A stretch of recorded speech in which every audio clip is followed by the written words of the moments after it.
us a little bit about yourself. Okay, I'm 70 years old, I'm retired, I'm married with 3 boys, 15 grandchildren, 3 great-grandchildren, been married nearly 50 years. Gosh. Grew up with my wife and known my wife since 1960. From the time I was 10, I've known my in-laws. Growing up, my mother-in-law I used to call Mum and my father-in-law I used to call Dad. Oh, that's so nice. So how long have you been a Christian?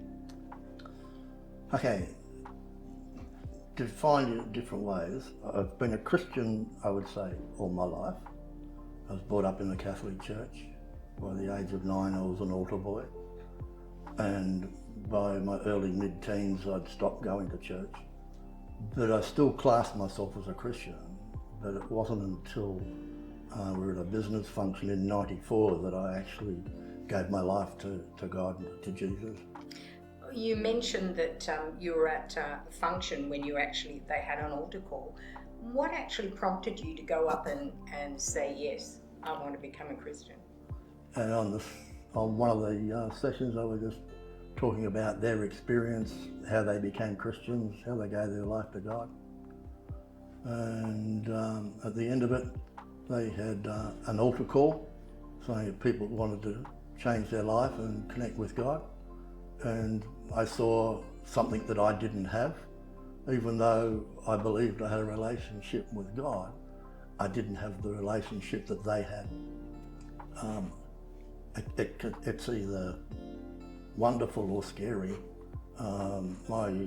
Vic's second last brother had died about 5 or 6 years before, and her father had died about 3 years prior to that function.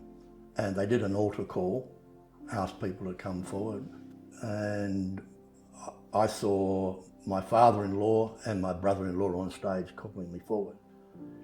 Afterwards, Vic asked me why I went forward, and I told her, and she saw exactly the same thing. Wow. So people talk about, sometimes they're in some great crisis that makes them cry out to God. Did you have any experience like that? We've had crises through life.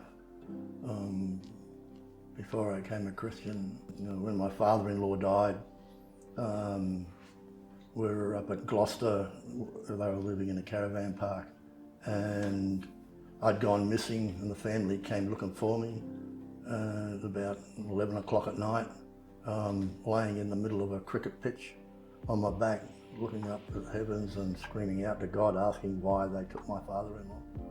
There are things in hindsight that we've looked back and said, well, obviously someone was looking after us then. Different events in our life that have been, in my life, that have been tragic, where I've called on God. Early in my military career, I had a motor vehicle accident. Went to sleep at the wheel, come around a bend, car went up the embankment, rolled over, had my arm out the window, so my hand got trapped between the roof and the road, skidded across the road and down the embankment on the other side. I ended up in hospital with nothing wrong except badly grazed hand. And yet, that could have been a lot worse. Wow. So, and you look back on that and go, well, okay, yes, something bad happened, but were we being looked after? We both think we were. I suppose that's like seeing the silver lining in the cloud, isn't it? Yeah. Really. And how has your life changed? Have you had a dramatic change of your life pre-salvation to now? I wouldn't say it's changed dramatically, but we continue to see things that have happened. I got made redundant. We came back from New Zealand on a holiday in 2015, December 14, and we both got made redundant from our job.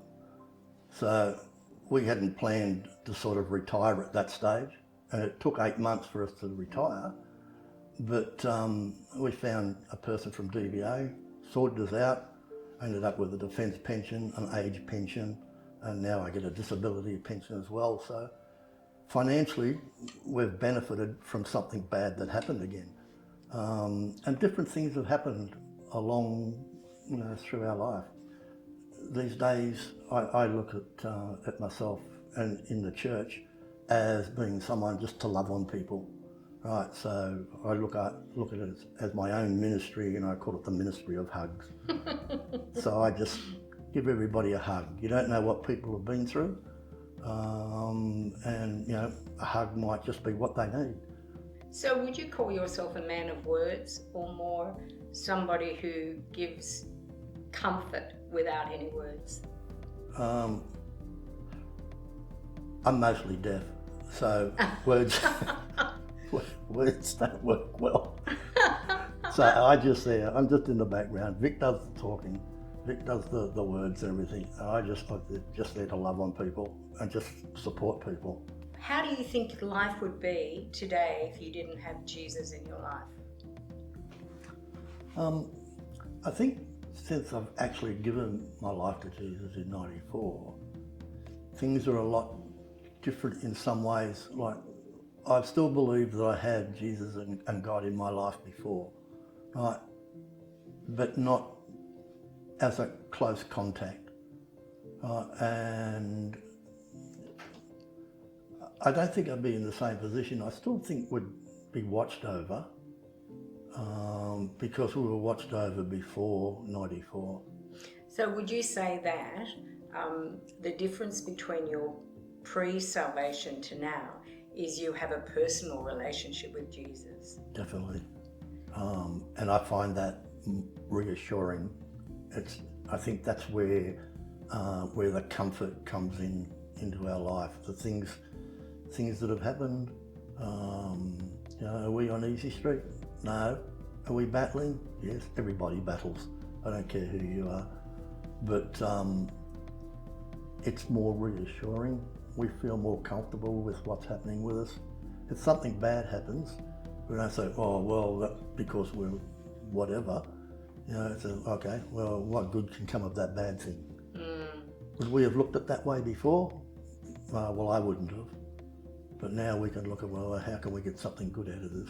If you had somebody here now who doesn't know the Lord, and you know how some people say, you're using it as a crutch, something to just prop you up. What would you say to somebody like that, having experienced what you've experienced with that blessing of God and having God looking after you? What would you say to them?